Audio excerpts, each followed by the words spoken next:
à qui faites-vous confiance pour vous informer? On en parle ce matin puisque comme chaque année, La Croix, le journal La Croix, le quotidien La Croix publie le baromètre sur la confiance des Français dans les médias. Et on va en parler ce matin. Rémi Pernelet nous a rejoint. Également Clara Doyna-Schmelk, journaliste média à Intégral. Vous avez publié Les métiers du futur chez First. Bonjour. Et François Ernenwein, bonjour. Vous êtes rédacteur en chef à La Croix. Merci d'être avec nous ce matin pour nous parler de ce baromètre annuel. Et il semblerait que, selon cette enquête, les Français sont un petit peu moins accros à l'actu qu'avant. Oui, là, il y a encore 59% des Français qui manifestent un intérêt pour l'actualité. C'est pas ça le chiffre. Ouais. Il y en a 41% qui disent qu'ils s'en foutent un peu. Donc ça, c'est assez inquiétant. C'est inquiétant, c'est la baisse. Et c'est une baisse de 8 points par rapport à l'an passé. Et c'est le point le plus bas historiquement depuis que ce baromètre existe. Vous l'avez dit tout à l'heure, c'est chaque année depuis 33 ans.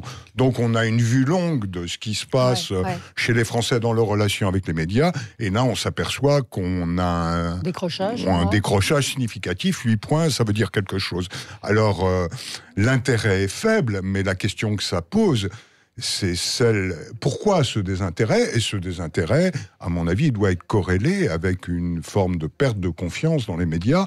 Et c'est bien là le principal chantier aujourd'hui pour les rédactions, pour les journaux, pour les radios, etc., les télés, de rebâtir cette confiance, de renouer un lien de confiance. Et ce qui est remarquable, si vous me permettez, c'est qu'aujourd'hui, de grands médias se sont rassemblés, France Télévisions, TF1, Radio France, des grands quotidiens régionaux, La Croix, Le Parisien, etc. De grands quotidiens régionaux, plus des nationaux comme La Croix et Le Parisien, se sont rassemblés dans une opération qui s'appelle Médias et Citoyens, qui est un grand débat sur Internet, administré par la plateforme Bluenov, et qui rendra ses conclusions publiques le 27 février au Beffroi à Montrouge, et en même temps sera capable de proposer des engagements de chacune des rédactions et des engagements collectifs pour essayer d'améliorer les choses. Oui, mais c'est vrai qu'il y a une défiance aujourd'hui, Clara, vis-à-vis des journalistes, de la presse. Il faut signaler que la radio reste le média qui est considéré comme le plus sérieux et le plus crédible, mais ce décrochage de 8% indique bien ce qu'on ressent, c'est-à-dire cette défiance vis-à-vis des journalistes et de la presse. Oui, ce qui est assez paradoxal, parce qu'en fait, l'information n'a jamais été autant consommée sur divers supports, sur Internet. Donc, ce qui veut signifier que les gens sont prêts à consommer, à regarder des contenus auxquels ils n'accordent pas de confiance.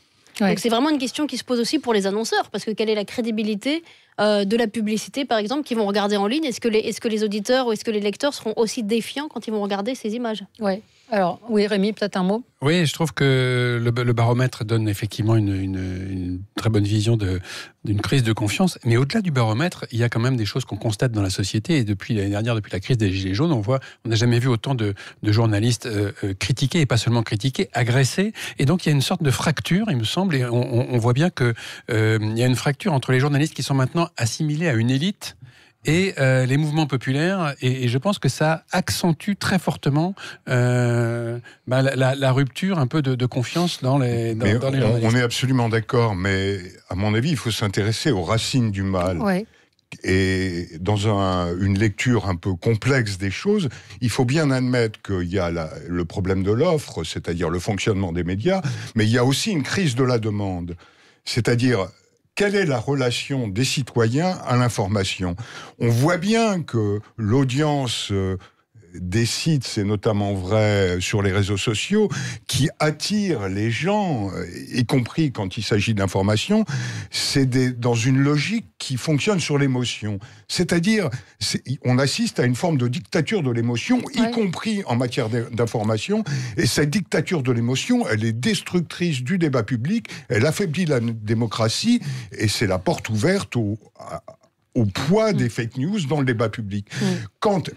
Je termine sur cet aspect des choses. Ce qui me frappe dans la position de Donald Trump, par exemple, qui est un expert de l'usage des fake news, lui, il postule que la vérité n'a aucune importance. Et c'est bien ça la racine du mal. À partir du moment où on n'est plus capable dans une société à se mettre d'accord sur un rapport raisonnable à la vérité, si on considère que ce qui compte c'est mon point de vue et tout le reste on s'en fout, à partir de ce moment-là, et le président Trump fait ça exactement, il dit... En substance, il dit la chose suivante, ça n'a aucune importance, la vérité. Ce qui compte, c'est que j'arrive à imposer mon point de vue à une majorité de gens. Quand la vérité... C'est le décisionnisme, c'est clairement du décisionnisme. Oui, voilà. Oui. Et quand le statut de la vérité se délite, la démocratie est en danger. C'est la raison pour laquelle les médias, aujourd'hui, ont une bataille à mener pour rétablir le statut d'une information de qualité, exigeante, etc. C'est un vrai chantier. Oui, Alors, Rémi Pernelet. Je suis d'accord avec ce que vous dites, mais je pense qu'on ne peut pas dire que le problème des médias, c'est que les autres. Et je pense qu'il faut regarder... J'ai dit il y a une crise de l'offre.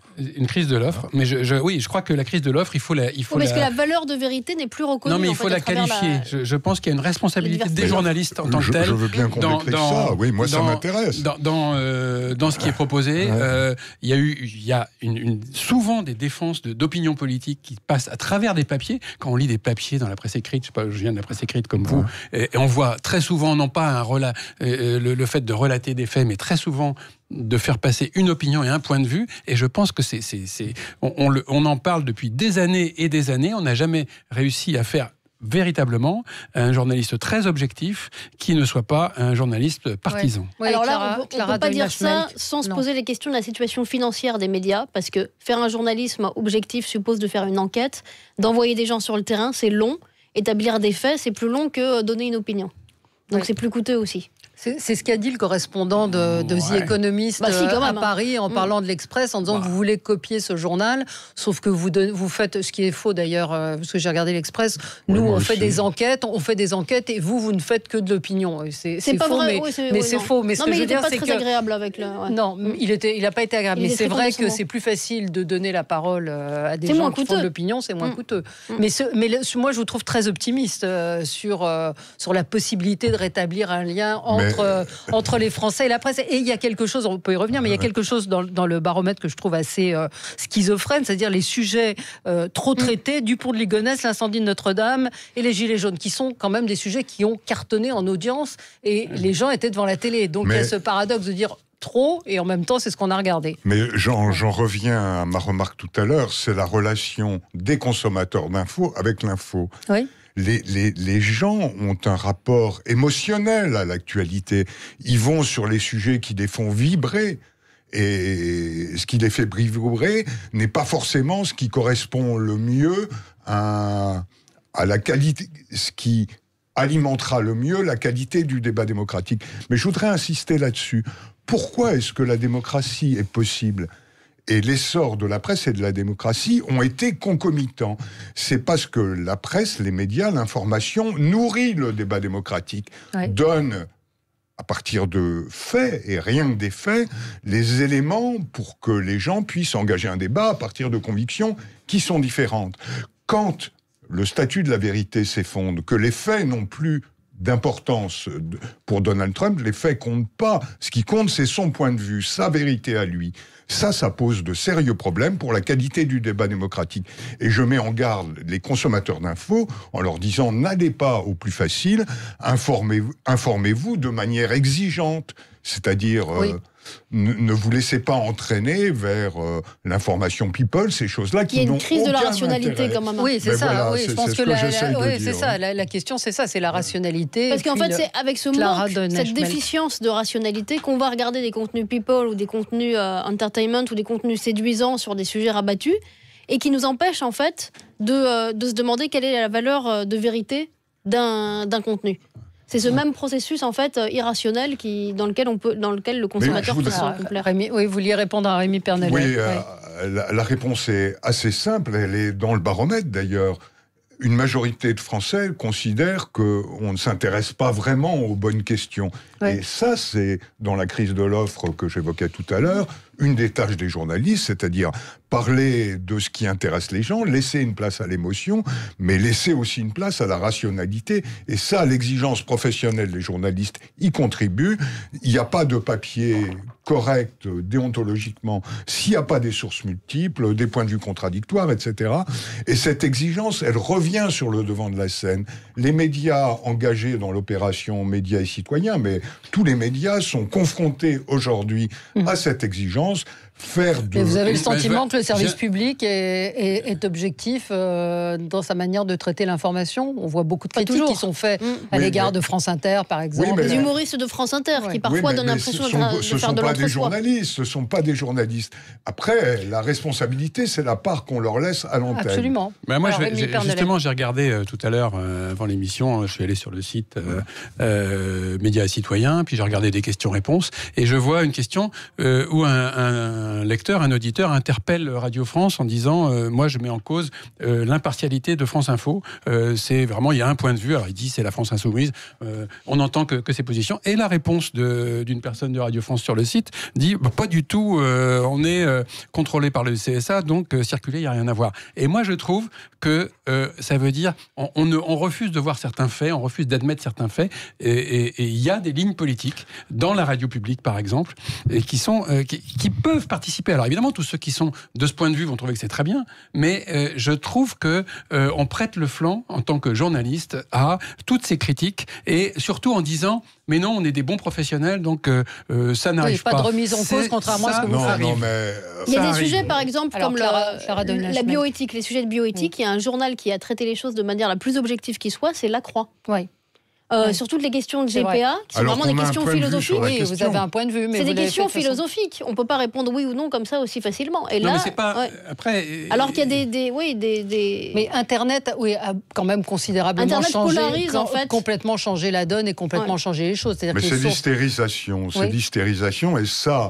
Les médias traditionnels, entre guillemets, ont à la combattre. Sur la question, la tonalité du service public, peut-être, si les critiques arrivent, peut-être que des questions se posent, mais je ne pense pas que ça soit la cible principale, soit les contenus éditoriaux de France Info ou de France Inter. Si vous écoutez le journal, mais il m'est arrivé d'être invité dans des radios qui ne sont pas du service public, j'avais l'exact opposé de la tonalité qu'on reproche au service public sur des radios ou des télés privées. On voit bien que ça, c'est le débat démocratique. La presse a parfois une sensibilité. C'est constitutif de l'histoire de la presse en France. Mais vous pouvez prendre les grands quotidiens français, hormis La Croix, vous pouvez tous les rattacher à une sensibilité politique. Mais franchement, je pense que les journalistes du Figaro ou les journalistes de Libé font objectivement leur travail de journaliste. Oui, puis on peut quand même préciser que les personnes de la rédaction ne sont pas les mêmes. Au Figaro, il y a quand même une diversité de journalistes, ils ne sont pas du tout monolithiques. Mais il va être difficile. Ce que vous dites, vous avez publié un article sur le site d'Intégral, vous dites qu'il va être de plus en plus difficile de parler à des gens, à une cible en particulier, sans délaisser les autres. Donc ça va être difficile après pour les journaux de... Le problème de la polarisation de l'information, de la réception de l'information, c'est qu'on a l'impression qu'il va falloir chercher les publics là où ils sont et de manière un peu archipélisée. Donc le danger, c'est de s'adresser aux uns pendant que les autres sont délaissés. Comment garder une vocation d'universalité quand même. C'est quand même... Et ça, ce chiffre quand même de 71% des Français n'ont pas le sentiment que les médias rendent mieux et davantage compte de leurs préoccupations. Il est quand même assez étonnant, non? Il est proprement inquiétant, mais quand on a regardé de près le sondage, on s'est aperçu qu'il y avait un effet retard. Parce qu'objectivement, on peut dire... Depuis la crise des Gilets jaunes, la plupart des rédactions de France et de Navarre se sont préoccupées de la césure constatée entre une partie de la population et les médias. Cette question, elle a été sur la table de toutes les rédactions, et toutes les rédactions, presse régionale, presse nationale, ont essayé d'y répondre. Alors, les réponses sont incomplètes, mais je pense que dans la prise de conscience, depuis la crise des Gilets jaunes, que cette fracture était réelle, les rédactions se sont ressaisies. Est-ce que le boulot est terminé? Certainement pas. Est-ce que le parisianisme dans la presse quotidienne nationale n'est pas pesant? La réponse est oui, il l'est. Mais je constate que des médias aussi différents que TF1, France Télévisions, Radio France et des quotidiens nationaux et régionaux acceptent de poser ces questions collectivement, alors que le corporatisme l'emporte largement dans les rédactions, c'est plutôt une bonne nouvelle. C'est pour ça que, Valérie, je suis désolé de vous le dire, peut-être que je suis optimiste, mais je ne ferais pas ce métier si je n'avais pas des raisons d'espérer dans notre capacité à convaincre et à corriger. Alors, on se retrouve dans un instant, 0826 300 300. Dites-nous, si vous faites confiance aux médias, quel type de médias vous utilisez pour vous informer? Est-ce que vous faites confiance à Internet? On en reparle avec vous tout de suite, on est ensemble sur Sud Radio. Avec vous sur Sud Radio jusqu'à midi, et pendant cette demi-heure, nous revenons sur le baromètre Kantar pour le quotidien La Croix, avec Rémi Pernelet, journaliste média, Clara Doyna-Schmelk, journaliste média Intégral et co-auteur du livre Les métiers du futur chez First, et François Ernenwein, rédacteur en chef à La Croix, qui publiait donc vendredi ce baromètre qu'on peut retrouver sur Internet, avec un défi, une défiance, Rémi Pernelet, de plus en plus grande. Vous disiez, François Ernenwein, que vous étiez optimiste. Il va falloir effectivement trouver une manière de recréer ce lien de confiance ou d'autres moyens, parce qu'aujourd'hui, on vous dit aussi qu'il y a d'autres moyens de s'informer. Oui, alors c'est compliqué. D'ailleurs, les jeunes, quand on regarde, et c'est cité dans les enquêtes, s'informent à 18% à partir de la télé et 75% à partir d'Internet. Donc on voit déjà des sources, des fractures. Après, moi je pense qu'il y a aussi, on l'a peut-être pas complètement abordé jusqu'à présent, une grande responsabilité des chaînes info, parce que les chaînes info, maintenant il y a un nombre de chaînes info en France qui n'existe pas dans les autres pays. On a 4 chaînes d'info, et donc on a en continu. Et donc on a une concurrence effrénée, et tout joue avec, vous savez, maintenant on peut mesurer en direct l'audience des différents sujets, et donc voilà pourquoi on se retrouve avec la même chose. On avait quand même, je crois que c'était samedi, sur toutes les chaînes d'infos, des images en direct de manifs où il va y avoir, les images qu'on voyait, il y avait 500 personnes. C'est une amplification d'un événement, en fait. Et on était quand même en plateau tout le temps, et on disait on va suivre où va la queue de manif, un sujet qui intéressait jamais personne il y a 8-10 ans. Oui, qu'on n'aurait pas traité, Clara. Oui, alors du coup, ça crée un effet d'amplification. On a l'impression que tous les médias ne parlent que d'une chose. Voilà. C'est ce qui est reproché dans le baromètre. C'est-à-dire que certains événements qui ont été en boucle, du pont de Ligonnès, Notre-Dame de Paris, et les Gilets jaunes, assez paradoxalement. Oui, il y a des choses surprenantes, et vous avez raison de le dire, Valérie, il y a des paradoxes aussi dans ce sondage. Oui. Mais l'opinion des gens par rapport aux médias n'est pas très stabilisée. Non. Mais je voudrais dire à propos, il ne faut pas qu'il y ait de confusion, il n'y a pas une bataille entre les médias installés et Internet. Les grands médias sont tous présents sur les réseaux sociaux. Donc la question, c'est, les consommateurs d'infos vérifient-ils, avant de retweeter ou de lire une information, quelle est l'origine? Et les marques reconnues d'information offrent une garantie. Mais non, ceux qui défient les journalistes vous disent que ils appellent, pour eux, BFM, CNews, LCI ne sont pas des émetteurs crédibles. C'est ça le non, truc. Moi j'ai fait un travail un peu de longue haleine pour une revue un peu théorique sur cette question. La consommation d'infos le soir des attentats de novembre 2015 à Paris. On voit bien, quand les faits viennent de se produire, tout le flux va sur les réseaux sociaux. On s'interpelle par tweet, on essaie de savoir ce qui se passe sur les réseaux sociaux. Mais à partir du moment où la rumeur se répand sur les réseaux sociaux, qu'on annonce des attentats là où il n'y en a pas, le flux se réoriente vers les marques reconnues d'information, c'est-à-dire les réseaux sociaux ou les sites des grandes marques d'information, ou vers les radios, les télévisions, reconnues dans le paysage. Et chacun de nous, de manière empirique, réagit comme ça. Si se produit un événement, c'est pas vers le blog de votre concierge ou les tweets de votre concierge que vous allez vous informer. Si se produit un événement, vous allez naturellement vous tourner vers les marques reconnues d'information. J'ai l'impression qu'en fait, ça dépend des événements. Il y a des événements où on a envie de se complaire dans justement le tweet du copain, où la recommandation des proches vaut plus, et au contraire des événements comme justement des attentats où il y a un vrai doute, où là le public va se tourner vers des marques repères. Oui, je pense que les comportements ne sont pas les mêmes selon les événements qui... C'est juste, mais ça confirme l'hypothèse que je fais.